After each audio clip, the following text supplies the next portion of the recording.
let's talk about the census. The census is numbers and counting, but also percentages, so it's kind of a wild ride. The first census was done in 1790 under the direction of then Secretary of State Thomas Jefferson. The census counts the number of people living in residential structures in America. It counts citizens, non-citizen legal residents, non-citizen long-term visitors, and undocumented immigrants. Citizenship status doesn't matter in this case. It's literally just a count of the number of people in the country. That's important to remember because there was a question about whether or not the census could ask you about your citizenship status. It can't, and it doesn't. Your information is private and protected by the law. Answers aren't shared with the police or other federal authorities. Now, they do also count people without traditional residences, but the Census Bureau admits that information isn't as accurate because it's harder to ensure you're counting everyone and not counting people more than once. It also counts federal employees living overseas. Fun fact, we are the first country to make a census mandatory.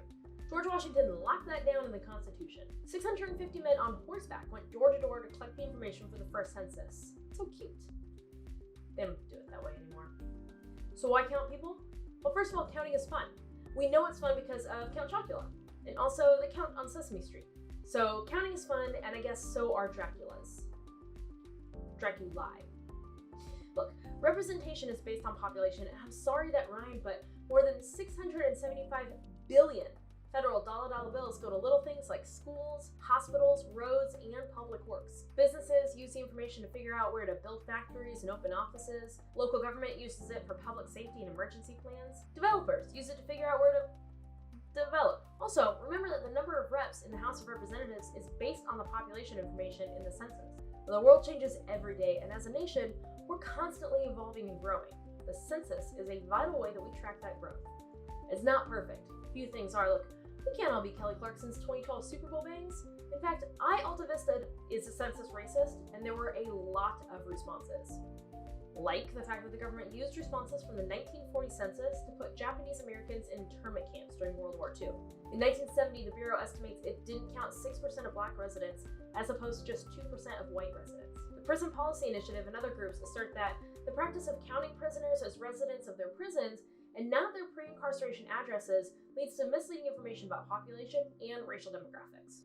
Also, there's wording in the 1870 census about race that I can't even say because I'm white and there are words I'm not allowed to say. And that's fine, by the way, because I don't even want to. They are not good words. But here's the thing. Being counted is the best way to counteract all of that. Ensuring that your community is protected, has the services it needs, and the businesses you want. We all deserve equal and adequate representation, so we've got to take the census. Now, what happens if you don't fill it out? In theory, door knockers will come to get the information in person. Obviously, right now that needs some reevaluating, but either way, the easiest thing is if you fill out that paper census and send it back, it doesn't even need a stamp. Fill it out online, or pick up that thing you're looking at Instagram on and do it on the phone. That's right, it makes phone calls. It was a shock to me as well. It's easy, it's free, it's quick, and it's due April 1st. What are you waiting for? We're the people. We're here to help.